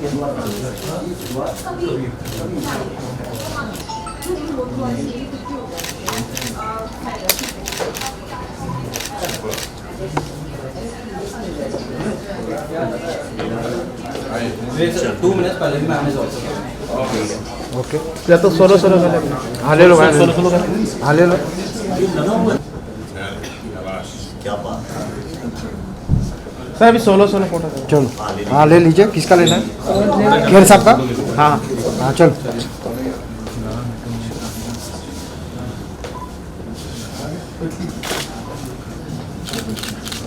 सर लुक सेंटर, हाँ हाँ सर आपके साथ में चाहिए, इधर है साथ में, सर भी ले लो भाई, ओके थैंक यू। इतनी कामयाब फिल्म में काम करने का, ये फिल्म जरूर आपके लिए खास होगा और सबसे खास होगा क्योंकि ये रियल लाइफ से कनेक्ट करता है आपको। मैं पिछले 10 साल से मैंने काम कम कर दिया था, बिकॉज मैं पहले तो इसी वजह से 522 फिल्में कर चुका हूँ, इतनी फिल्में की हैं, तो मैं ये फिल्म बाकी फिल्मों की तरह ज़्यादा फोकस है, और ख़ासकर ये तो मेरे दिल के बहुत करीब है क्योंकि ये कश्मीरी पंडितों की त्रासदी है, उनकी ट्रेजेडी की कहानी है, और इसको पर्दे पर लाना कला का भी उसमें हाथ था, और मतलब क्राफ्ट का भी काम था एज एन एक्टर, और दिल के जितने भी टुकड़े हो सकते थे उनको भी लोगों तक पहुंचाना बहुत ज़रूरी था। ये इस ट्रेजेडी का जो 400,000 लोगों को या 4 लाख 5 लाख लोगों को 19 जनवरी 1990 को अपने घरों से निकलना पड़ा, और पिछले 32 साल से उनको कोई न्याय नहीं मिला है, तो कभी कभी उस ट्रेजेडी को देखकर पर्दे पर एक थोड़ा सा मरहम का काम होता है। वो जो उनके साथ हुआ वो तो वापस नहीं आ सकता, जिनके अपने लोग चले गए, जिन औरतों का रेप हुआ, जिन लोगों का मर्डर हुआ, या जिनको घर से निकाल दिया गया, वो तो वापस नहीं आ सकता है, लेकिन उनकी ट्रेजेडी जो है वो लोगों तक पहुंचेगी। इससे थोड़ा सा लगता है कि चलो हमारे साथ कोई हमदर्दी दिखाने वाला होगा। फिल्म के जो निर्देशक है हमें से कुछ अलग करने की कोशिश करते हैं, पहले भी जो फिल्म बनाई थी वो भी अलग थी, ये भी अलग है, क्या कहना चाहेंगे, कितना बड़ा क्रेज फैक्टर इन्वॉल्व होता है जब कुछ अलग करने? मुझे विवेक की फिल्म ताशकंद फाइल्स बहुत अच्छी लगी थी। बुद्धा इन ट्रैफिक जैम में मैंने खुद भी काम किया था। कभी कभी अपनी कॉलिंग मिल जाती है, आपको लगता है कि अब ये मैं बनाना चाहता हूँ, ये मुद्दे से जुड़ी हुई फिल्में मैं उनमें काम करना, उन पर पिक्चर बनाना चाहता हूँ।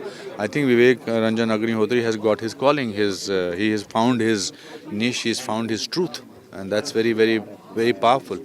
सर अगर आपके कैरेक्टर की बात की जाए, सबसे ज़्यादा डिफिकल्ट पार्ट क्या कुछ रहा है, ये जानना चाहिए। You see, just because आप कैरेक्टर की भावनाओं को महसूस कर सकते हैं, पर उसको उसी हिसाब से दर्शाना बहुत मुश्किल होता है, क्योंकि जो महसूस किया हो उसका दर्द तो एक इंडिविजुअल को महसूस होता है, लेकिन वो करोड़ों लोगों को कैसे महसूस होगा उसके लिए कला की ज़रूरत पड़ती है। तो इसमें दोनों को, जो कैरेक्टर का नाम है पुष्करनाथ है, जो मेरे फादर का भी नाम था, दोनों को जोड़कर लोगों तक पहुंचाना और अपने दर्द को छुपा के रखना, वो बड़ा मुश्किल था। बट काम मुश्किल ना हो तो उसको करने का फ़ायदा क्या, अगर ना हुआ तो।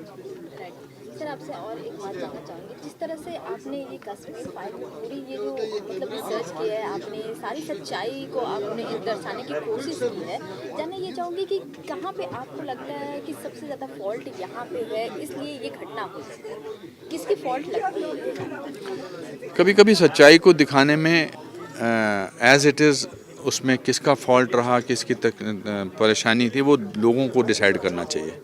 हम तो कहानी के पात्र हैं और हमने कहानी को दिखा दिया। पूरी दुनिया जानती है कि किसके terrorism is the biggest enemy of human beings, of human kind, of world today.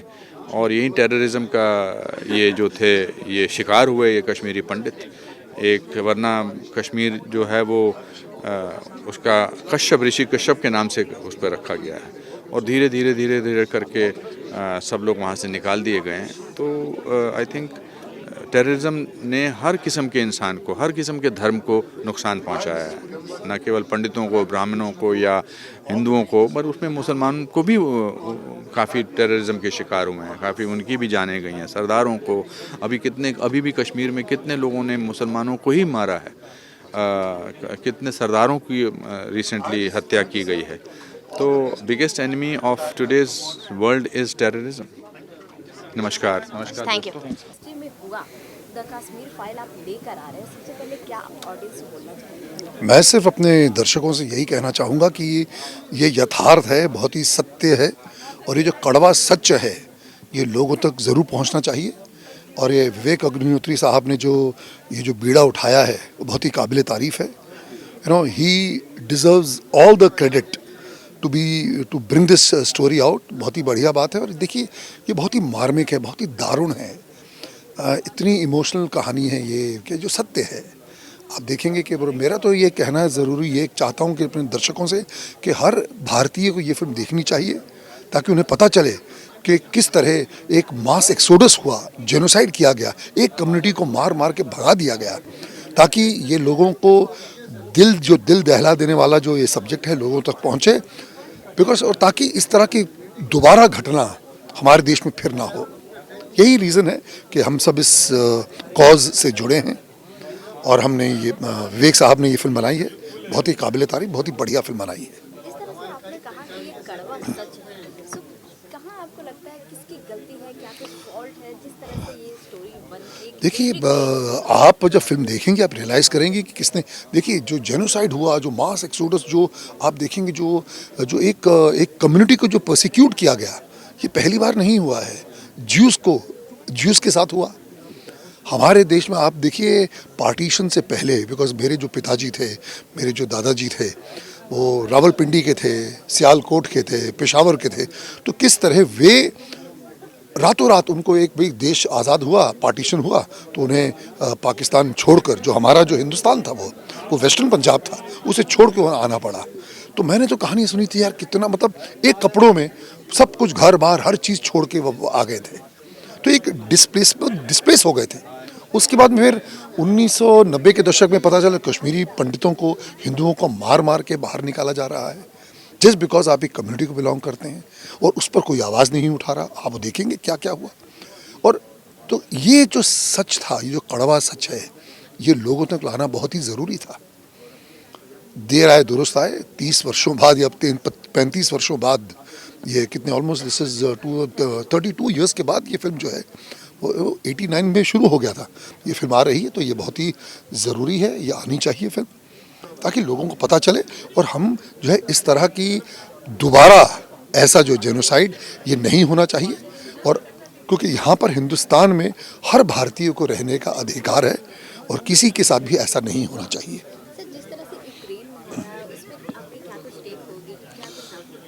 देखिए वो वहाँ का मसला है, डेफिनेटली वो है। ये मैं ये कहना चाहूँगा कि किसी पर भी अतिशयोक्ति या एग्रेशन या वॉर जो है वो मसला, वो समस्या का समाधान नहीं है।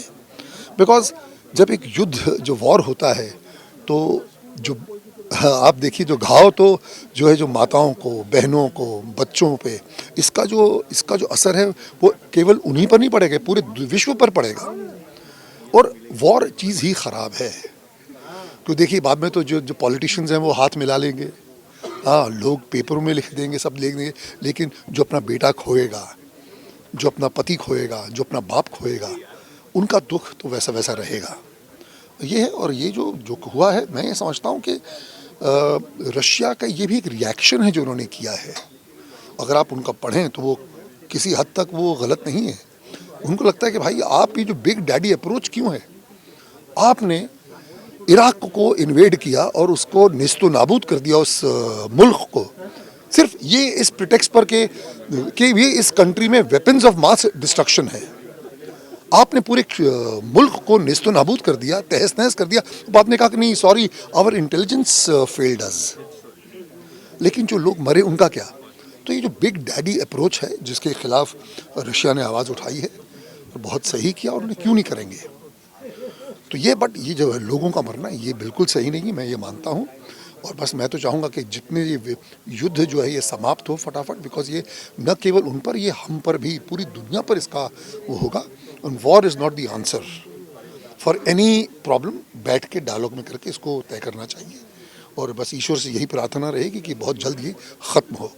हमारे देश में कर्नाटका में अभी हिजाब को लेकर भी काफ़ी चर्चा चल रही है, controversy हो रही है उस पर। हाँ, पहली बात है, देखिए ना, ये तो क्या, ये जो लोग हैं ये बार बार हमारे देश में मतलब अनरेस्ट पैदा करने की कोशिश कर रहे हैं। कुरान में कहीं भी हिजाब का जिक्र नहीं है। वो हिजाब कहते हैं परहेज से। क्या इंसान का जो परहेज है, हिजाब बुराई से होना चाहिए, बदी से होना चाहिए, ये है। And it is not an essential part.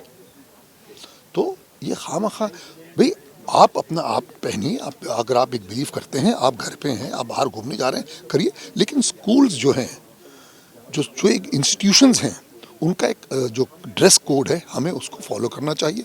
कल अगर अपना दिगंबर जो हैं वो आगे कहीं जी नागा साधु के, हम पूरे वैसे आना चाहेंगे, क्या हम उन्हें अलाउ करेंगे? नहीं करेंगे ना।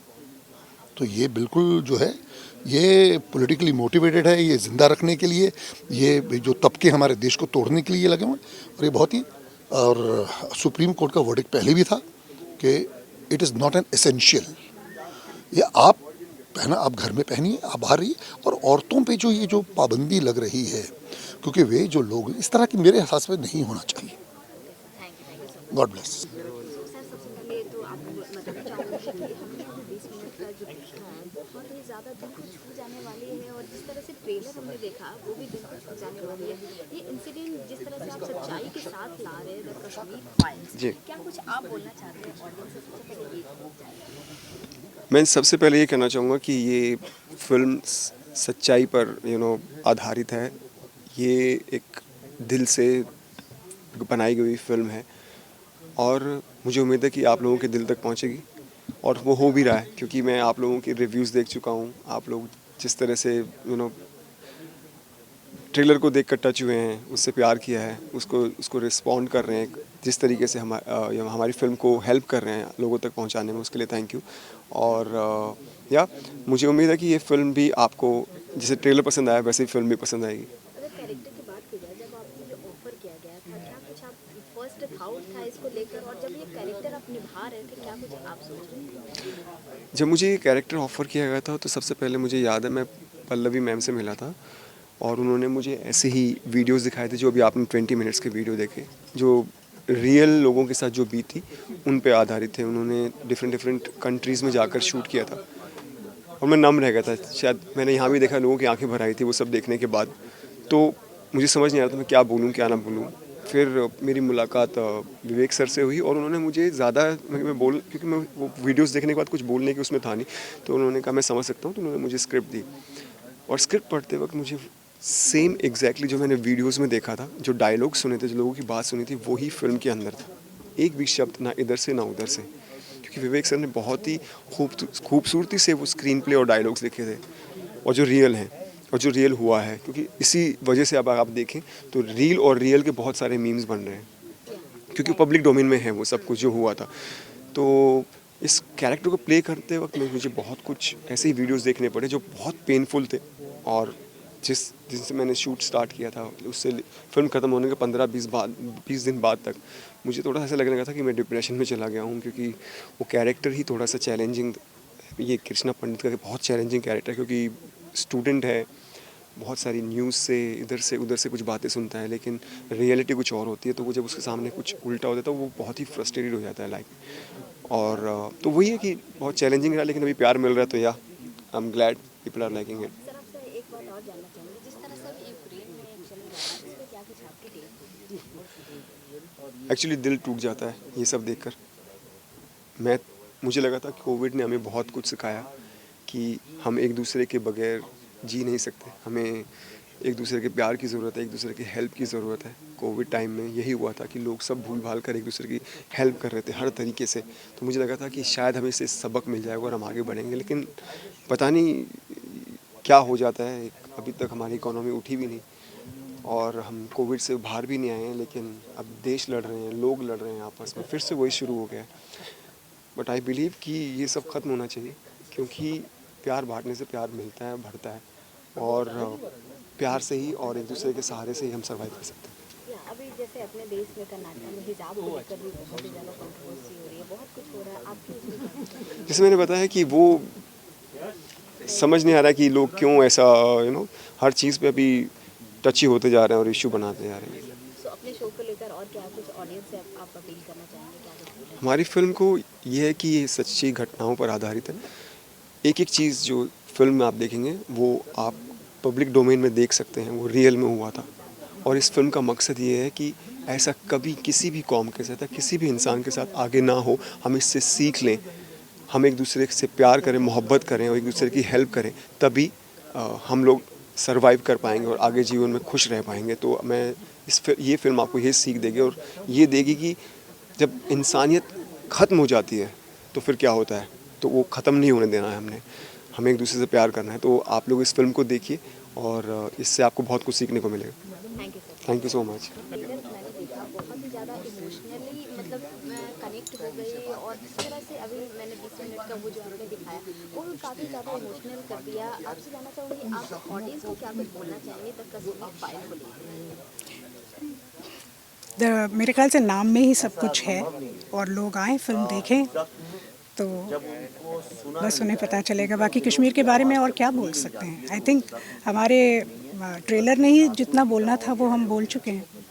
जख्मों को भरने का एक ही तरीका होता है कि उन जख्मों के बारे में उसके बारे में क्या पूछा जाए, उससे बातचीत। देखिए, आज तक आपने शायद मुझे जिन किरदारों में देखा, I was always played a गोडी टू शूज़, और मैं कहीं बहुत ऊब चुकी थी उन कैरेक्टर्स से, क्योंकि फिर कोई मज़ा नहीं आता करने में। You doing just the same thing over and over again.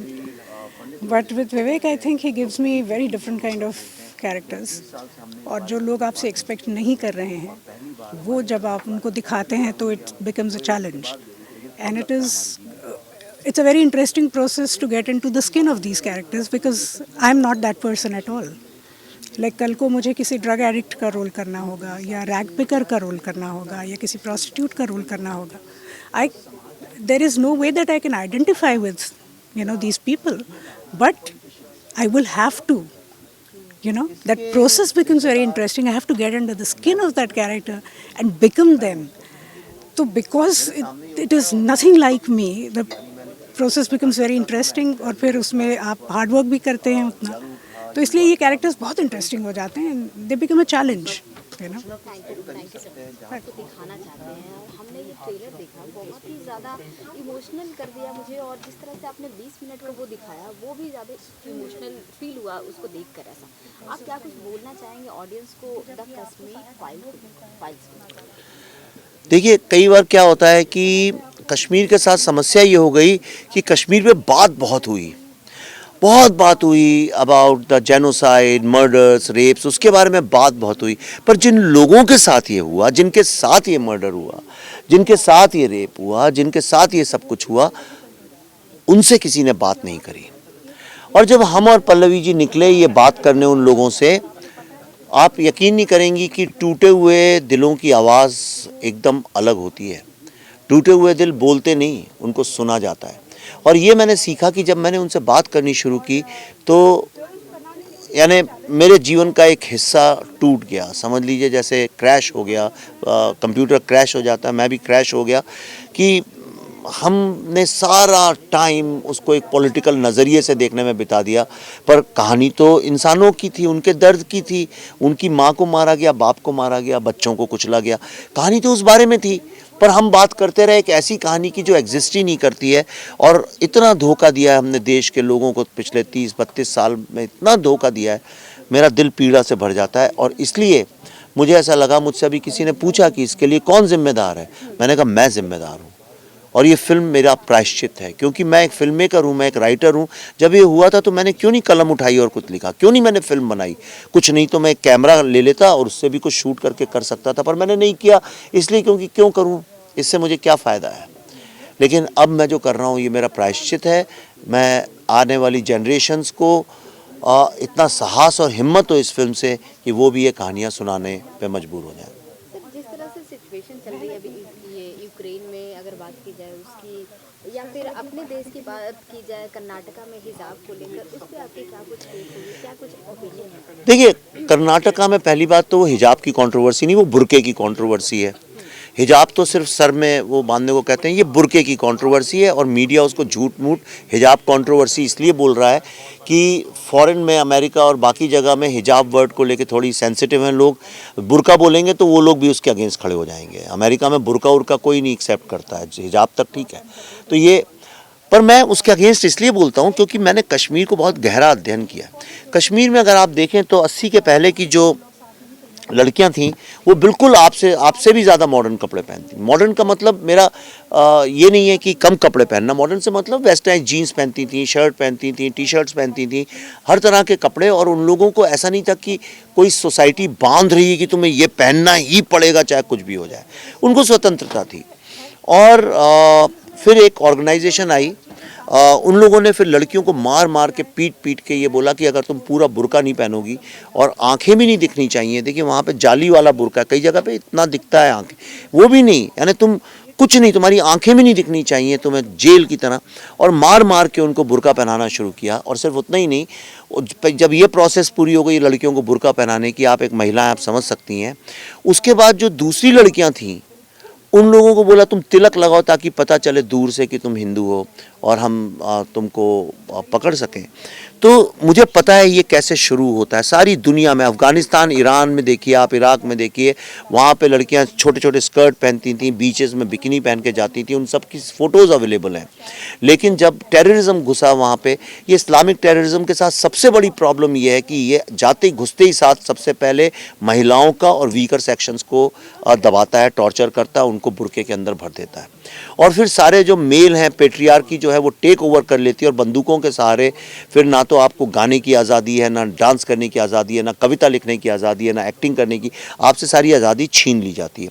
और धीरे धीरे वहाँ से आर्ट, लिटरेचर सब खत्म हो जाता है और सिर्फ बंदूकों के राज में वही लोग रह पाते हैं जो उन बंदूकों के ऑर्डर को मानते हैं।